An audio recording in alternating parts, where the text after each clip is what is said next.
본문 말씀을 통해서 세상이 말하는 나의 죄목은 무엇인가? 세상이 말하는 나의 나의 죄는 뭔가? 오늘 이렇게 청년들이 아침에 찬양을 인도하는데 참 감사해요. 청년들이 새벽에 이렇게 일찍 일어날 수 있다는 것은 아마 큰 부담일 겁니다.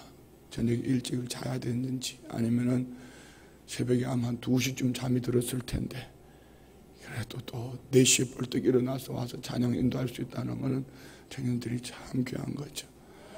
지난번에 우리 청년들에게 물어봤어요. 몇 시에 자냐고. 보통 12시에서 새벽 5시 그 시간에 자더라고. 어제 복지관 예배를 드리면서 청년들에게 물어봤습니다. 보통 몇 시에 자냐고. 12시에서 2시 사이에 자더라고. 그런데 이렇게 새벽 일찍 일어나서 찬양을 인도할 수 있다는 건 참 귀한 거죠. 너무 감사하죠. 우리 청년들 박수 한번 할까요?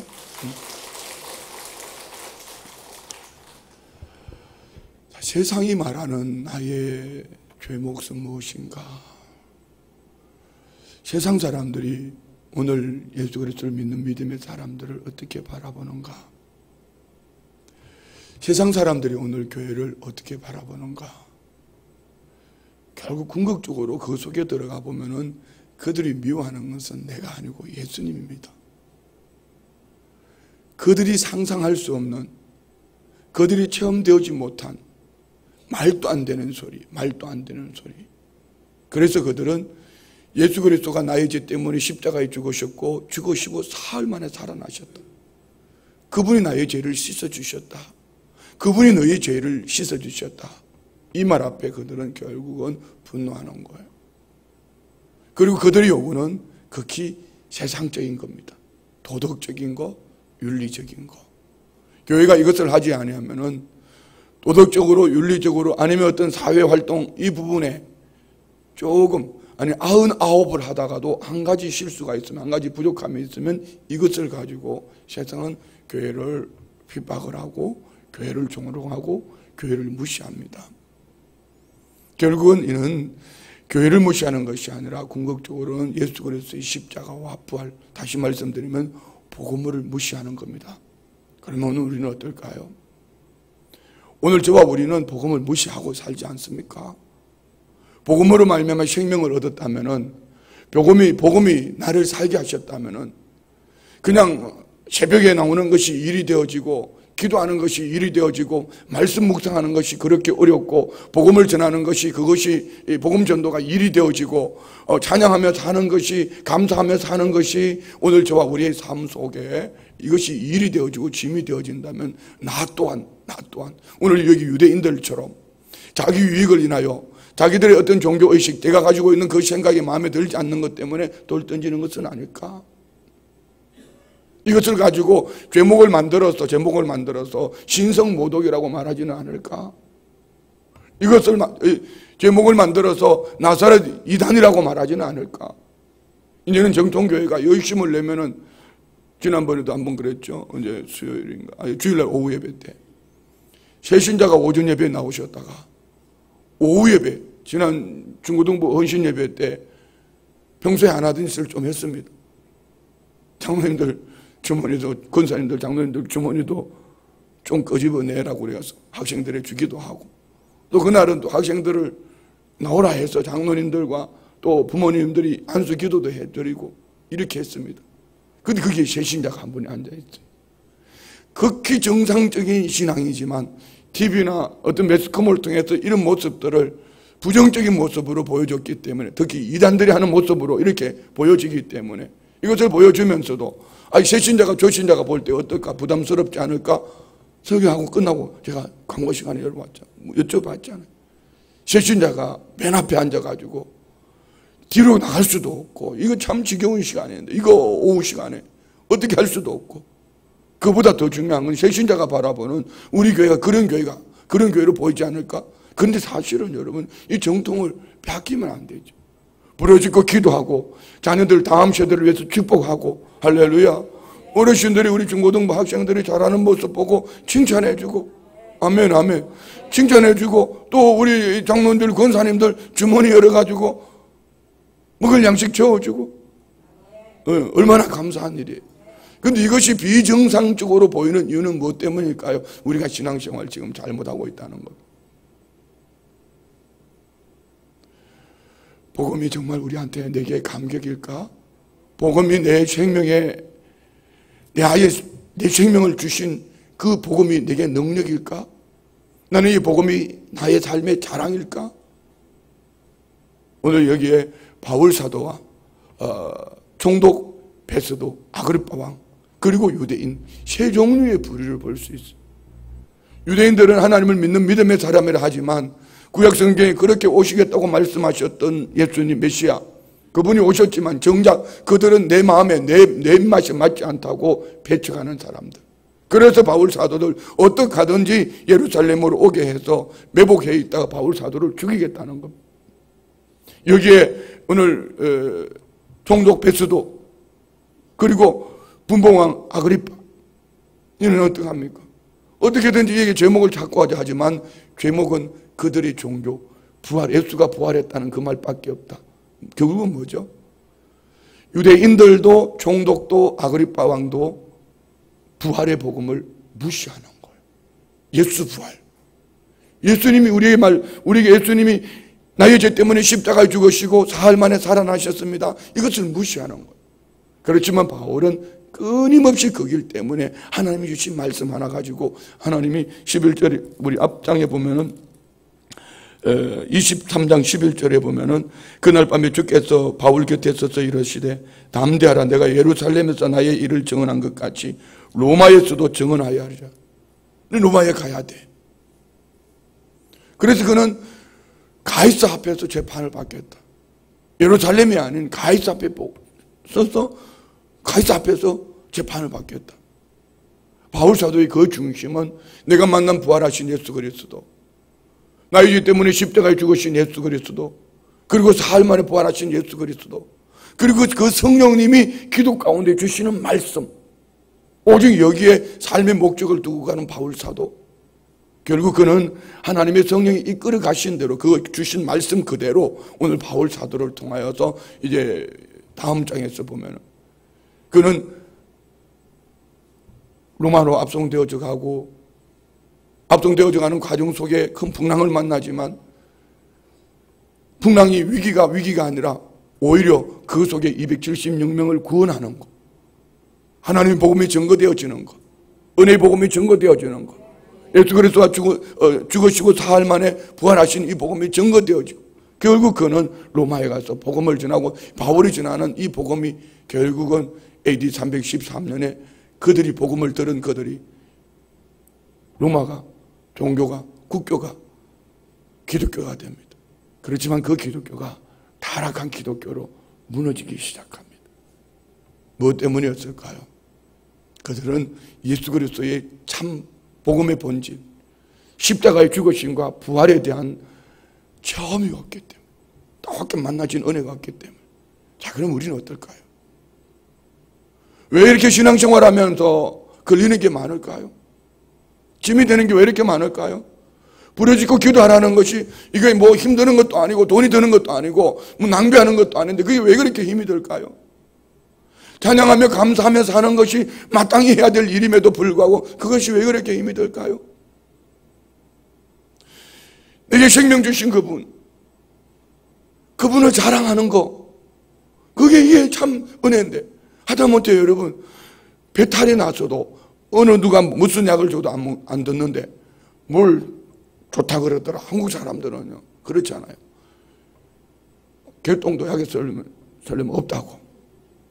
개똥도 약 된다 그러면 개똥도 다 끌어 모아 가는 겁니다. 한 번은 기도원에서 금식하고 있을 때 누가 이거 질경이 좋다 그러니까 질경이 다 뜯어가더니 또 나중에 이게 그거 노란 꽃 피는 거 하얀 꽃 피 또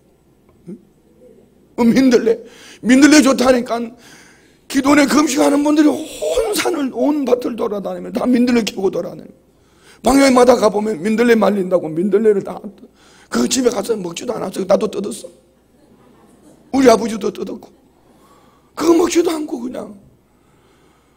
여러분 하물며 몸에 좋다는 것 때문에도 막 그렇게 신경을 쓰고 관심을 가지고 물들어 물도로 내린 천까지 물통을, 힐링 캠프를 가면 물통을 갖다가 차에 막 바리바리 싣고 가는데 우리 생명 주신 예수님을 자랑하는 것이 왜 이렇게 부담스러울까?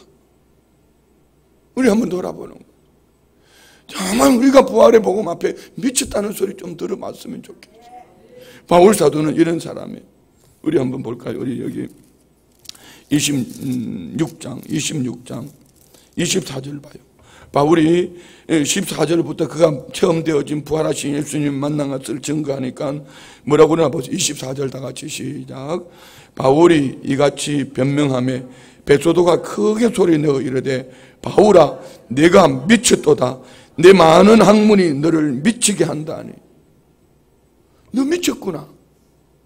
부활하신 예수 그리스도를 전하는 것이 내가 만났다고 그러니까.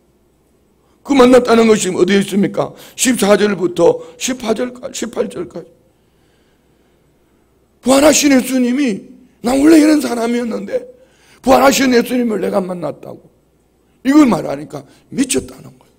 그럼 오늘 우리 교회는 안 그런가요? 한번 잘 생각해 보세요. 이 말에 우리가 참 그렇구나. 그렇지만 사실은 알고 보면 오늘 저와 우리의 신앙이 그 모습이에요. 체험한 은혜는 힘을 주어서 말할 수밖에 없어요.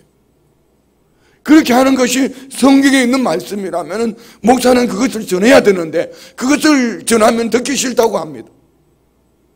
그리고 합리화를 시킵니다.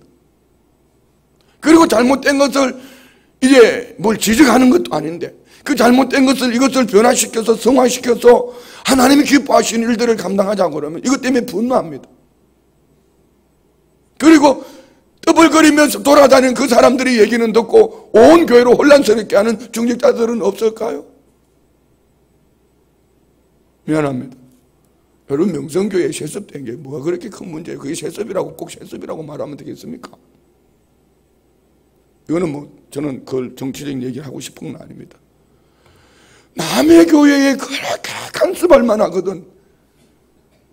내 신앙을 한번 좀 점검해 봤습니다. 그렇게 그가 똑똑한 신앙인이라면, 똑똑한 목사라면은 남의 교회에 대해서 그렇게 간섭하면서 그렇게 난리를 떨지 말고 세상 앞에서 부활의 복음을 전하는 일에 있어서 좀 힘을 싣고 그랬으면 좋겠어. 스스로가 교회가 타락을 했다고, 스스로가 그 교단이 타락했다고, 그 교단에 속해 있는 목사가 그렇게 목을 매면서 온 매스컴에 난리를 떨고, 그러면 세상 매스컴은 그걸 인용해가지고, 그러면은 결국은 여러분 주님의 얼굴에 침 뱉는 거 아닐까요? 그런 거 아닐까요? 교회 안에서 일어난 일은 교회 안에서 조용히 해결해야지. 왜 식당에 가서 떠벌거리고 장례식장에 가서 떠벌거리고 안 믿는 사람들이 들을 때 예수 믿는 사람들이 여러분 식당에 가서 말할 때 조심해야 돼요. 옆방에 누가 앉았는지 아세요? 내가 앉아 있었어요. 내 흉 보지 마세요. 그 목소리, 큰 목소리, 기도하던 그 목소리, 찬양하는 그 목소리 내가 옆방에서 다 듣고 있단 말입니다. 듣는 이 목사가 기분 나쁘다고요. 괜찮아요. 저는 괜찮아요. 어차피 저도 칭찬받고 싶은데. 그렇지만 어차피 복음으로 살아가려면 뭐 누구한테 핍박을 받든지 누구한테 욕을 먹든지 욕을 먹게 돼 있어요. 괜찮아요. 그렇지만 문제는 당신이 진짜 예수 믿는 사람이라면 적어도 교회를 가지고 그렇게 말하면 안 된다는 것이죠. 적어도 우리 장로님들, 우리 일하는 열심히 있는 일꾼들을 가지고 그렇게 말하면 안 된다는 것이죠. 적어도 복음을 외치는 목사를 그렇게 난도질하면 안 된다는 것이죠. 그런 거 아니에요? 진짜 열심을 내는 분들은요, 아이고, 우리 목사님, 우리 전도사님, 우리 장로님, 우리 권사님 참으로 귀한데, 참으로 귀한데. 그러는데, 정작, 주일 오전 예배 하나만 드리면서 그냥 아웃사이드에서 뒤에서 뒷소리를 모아가지고 온갖 잡동사님, 우리 교회 말하는 거 아닙니다. 모든 교회가 공통적인 거예요.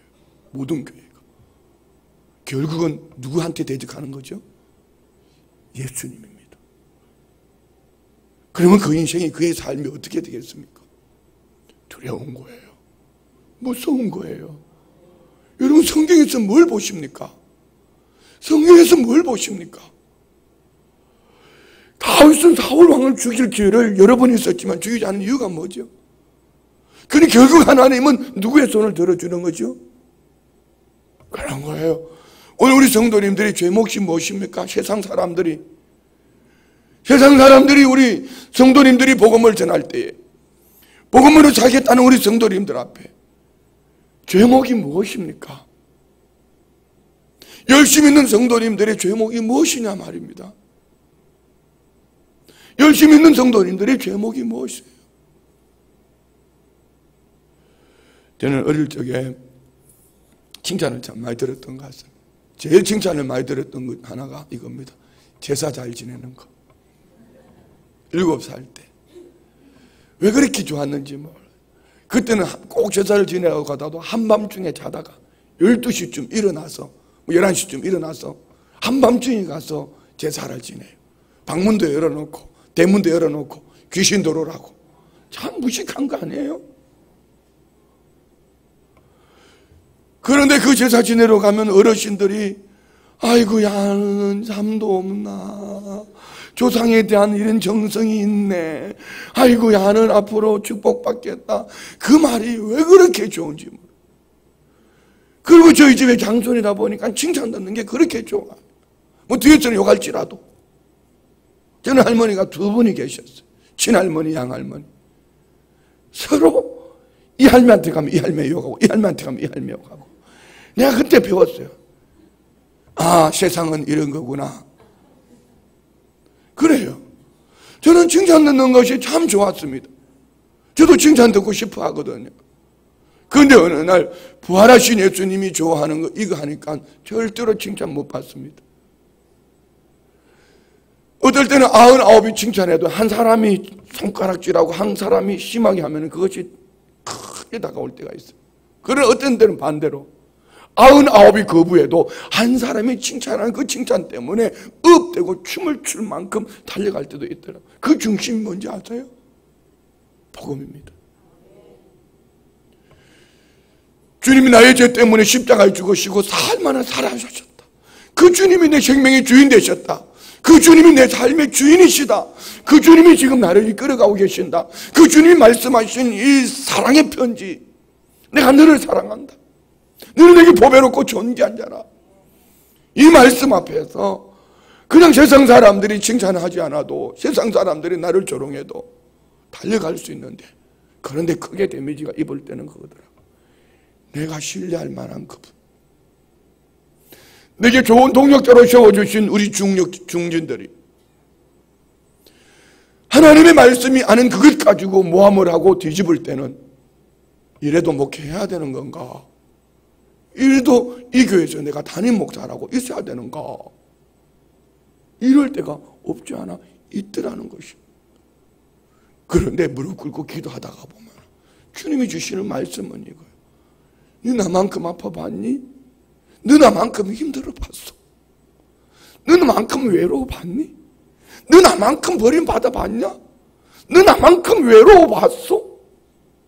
부활하신 주님 앞에 부러지고 기도하면은 그렇게 주님이 내 귀에 들려주시지는 않아도 이 마음으로 주님이 말씀하시는 거예요. 너 내게 보배롭고 좋은 게 한잔하잖아. 너 나만큼 아파봤어? 너 나만큼 외로워봤어? 너 나만큼 무시당해봤니? 난 제자들한테도 배신당했어. 난 제자한테 팔렸어. 이거예요.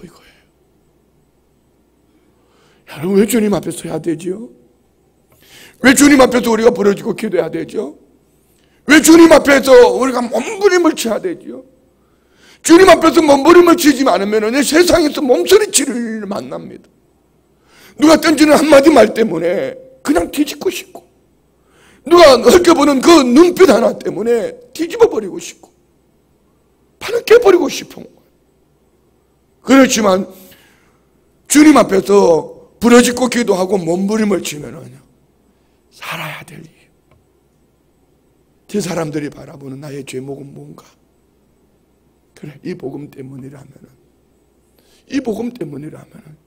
죽는 날까지 이 사명을 감당하고 가야지. 주님 앞에 서야지요. 부활하신 주님 앞에 서야지 이것이 해결되어지는 거예요. 들려지는 많은 하루의 좋은 소리들 얼마나 많이 들어요. 그러면서 야, 우리 교회 참 좋다. 이만한 교회의 세상에 어디에 볼 수 있을까? 어디에서 있을까? 그러다가 정작 되게 힘이 되어줘야 될 그 한 분이 던지는 몇 마디 말 때문에 들려지는 얘기를 들을 때는요, 참 참남하다고 표현해야 되나요? 가슴이 무너지는 것 같아요. 그런데 주님 앞에 엎드리면은, 주님의 사랑의 편지를 펼치면은, 오늘 바울 사도의 삶을 보면은, 그리고 주님이 내게 주시는 말씀 앞에 서서 보면은, 주님이 나를 얼마나 사랑하시는지, 이 사랑이 모든 것을 이기게 하는 거예요. 결국은 나를 무시하는 게 아니고 주님을 무시하는 거예요. 불쌍한 거죠. 불쌍한 거죠. 불쌍해요. 신앙의 연전을 어디 갖다 처박아 놓고, 그 귀한 주님의 이름으로 맡겨주신 그 직분을 어디 갖다가 처박아 놓고, 부활하신 주님을 그렇게 무시하셔요. 생명의 주인 되신 주님을 그렇게 무시하고 사냐고요. 주님이 부르시는 게 그게 뭐가 그렇게 힘이 들어요? 너 내게 와서 네 마음이 아픈 거 내게 좀 내려놓으라는데 그게 뭐가 그렇게 힘이 들어요? 주님이 직접 들려주시는 그 음성을 못 들으니까 주님이 이 목자를 통해서 이 듣기 싫은 목소리로, 이 딱딱한 목소리로 들려주는 그 목소리가 그렇게 듣기 싫어요. 찬양하며 감사하며 살자니까 이 목소리가 그렇게 듣기 싫은 거예요. 구역에 나오는 선지자들을 핍박하는 것처럼 이 핍박자가 되어지는 거죠. 주님, 나 너 사랑한다. 너하고 나하고 대화 좀 하자. 내게 줄 마음이 있어. 내게 줄 말이 있어. 그래서 이 목자를 통해서 주님이 너 내게 나와서 좀 부러지져라. 너 내게 와서 좀 네 마음에 있는 거 좀 보내라. 너 답답하지 않니? 그 안에 집어넣고 사는 게 힘들지 않니? 그래서 이 목자를 통해서 주님이 부러지지라고 말씀하시는데 그게 그렇게 짐이 돼요. 부담이 돼요.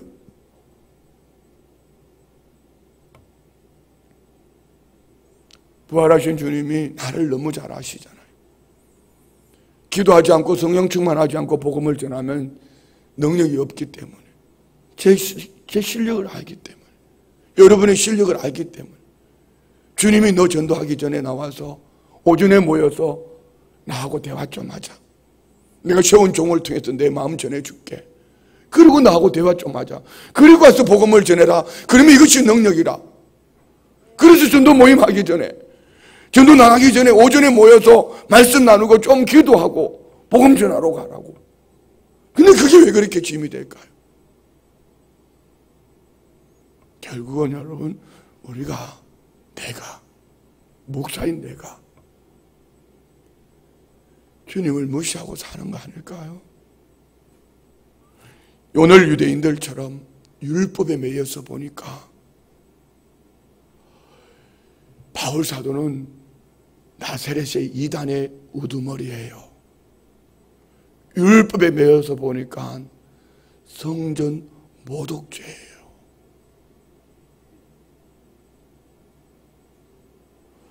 예배당 건물이 그렇게 중요한 게 아니에요. 우리 주님 보신 것은 우리 성도님들 한 분을 귀하게 여기는, 내 너를 위하여 죽었잖아.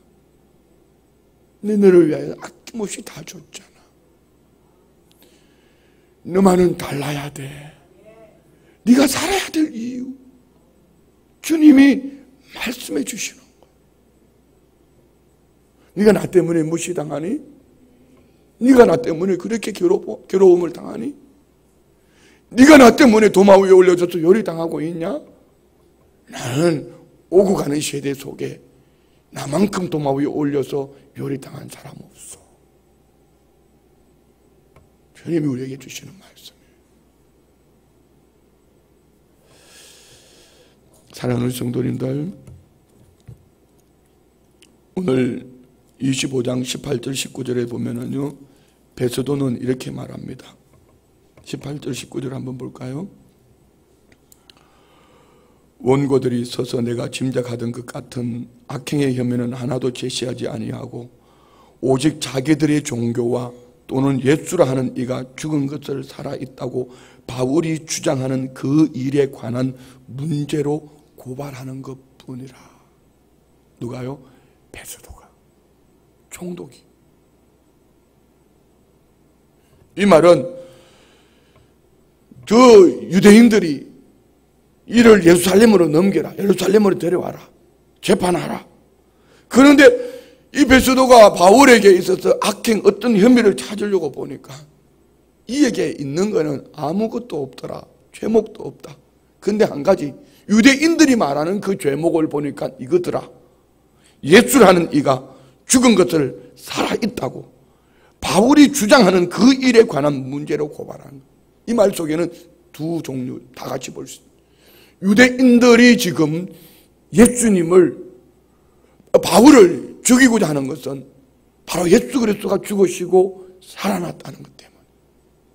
그리고 오늘 이 종독 베드로도 예수 그리스도가 죽었다가 살아났다는 이 말을 무시하는 거예요. 이 말을 무시하는 거예요.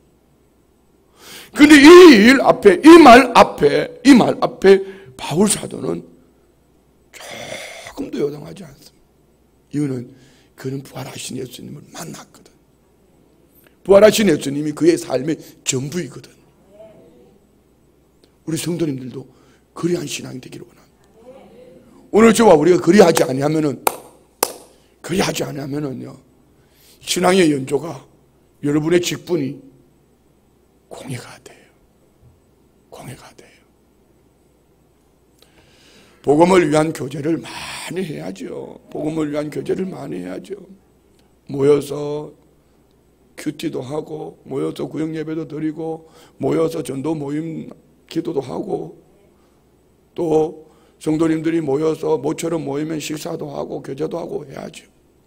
그러나 이 본질이 변화되면은 심각해지는 거예요. 그것 때문에 제가 자꾸 자기들끼리 얘기한 것이지, 뭘 같이 모여서 성도님들이 모여서 식사하고 교제하고 얼마나 좋아요. 모여서 해봤자 예수님 얘기, 교회 얘기밖에 다 하겠습니까? 그렇지 않습니까? 근데 문제는 모여서 공교회하고 다른 길을 가니까 뭐라 하는 거 아닙니까? 그건 내 얘기가 아니고 성경의 말씀 아닙니까? 지금 유대인들이 모여서 뭐 하고 있습니까? 바울을 죽이겠다는 거 아닙니까? 결국은 복음을 무시하는 거 아닙니까? 예수님의 십자가 부활을 무시하는 거 아닙니까? 문제는 그거예요. 그들이 어떻게 되냐 말이에요. 아직까지도 그들은 예수님을 믿지 않아요. 아직까지도. 그래서 그들은 안식일을 지키는 거예요. 여러분, 신앙의 연주가 여러분을 말하는 게 아니에요. 여러분의 직분이 여러분을 말하는 게 아니란 말입니다. 정말 우리 주님 만나세요. 부활하신 주님을 만나기를 원합니다. 그 주님이 나의 죄 때문에 십자가에 죽으신 주님, 하나님이 십자가에 죽으시기까지 나는 그런, 하나님 앞에서는 그런 죄인이지만 세상 앞에서는 우리는 그 주님의 정인, 복음의 정인, 나를 무시하는 것이 아니고, 오늘 세상이 교회를 무시하는 것이 아니고, 주님을 만나지 못했기 때문에, 너의 죄 때문에 십자가에 죽으신 주님, 사흘 만에 살아나신 그 주님, 그 주님을 만나지 못했기 때문에 그들이 무시하는 거예요. 오늘 이런 핍박을 받는 자들을 주님은 상 주신다 했습니다. 읽고 마치겠습니다. 늘 읽었던 말씀입니다. 마태복음 5장 10절로 12절. 마태복음 5장 10절로 12절. 다 같이 봉독합니다. 의를 위하여 박해를 받은 자는 복이 있나니 천국이 그들의 것임이라. 나로 말미암아 너희를 욕하고 핍박하고 거짓으로 너희를 거슬려 모든 악한 말을 할 때는 너희에게 복이 있나니 기뻐하고 즐거워하라. 하늘에서 너희 상이 큼이라. 너희 전에 있던 선지자들도 이같이 박해하였느니라. 아멘. 기도합니다.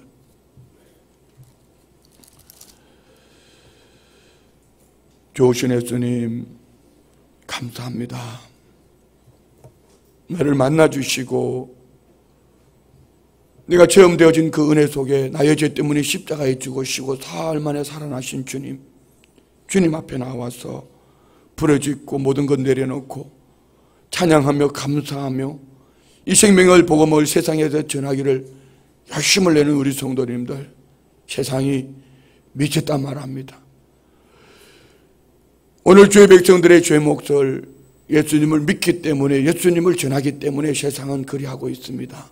그러나 이보다 더 큰 아픔은 예수님을 믿는다 하면서도, 하나님을 믿는다 하면서도 예수님을 핍박하는, 오늘 바울사도를 핍박하는 유대인들처럼 예수를 믿는다 하면서도 교회를 도마 위에 올려놓고 열심히 있는 성도님들을, 주의 종들을 도마 위에 올려놓고 자기 입맛대로 요리하는 이들을 바라보면 그들이 참으로 아픕니다. 하나님이 그들을 불쌍히 여겨 주옵소서. 복음이 아닌 비진리 앞에 목숨 걸지 않게 하시고, 살아계신 예수님, 나의 죄 때문에 십자가에 죽으신 주님, 부활하신 주님, 그 주님 앞에 목숨 거는 바울사도처럼 이러한 믿음의 삶을 살게 하여 주옵소서. 예물 올려드립니다. 일천번째 예물 드립니다. 각종 감사 예물, 자녀를 향한 마음의 소원의 예물 올려드립니다. 광야의 은혜를 주심을 감사합니다. 신방 감사 예물 드립니다. 올려드린 예물, 기도 제목, 마음의 소원들 연락하여 주시고, 드려진 예물 위에 영원히 잘된 같이 범사가 잘되고 강건케 하여 주옵소서. 예수님의 이름으로 축복하며 기도드리옵나이다. 아멘.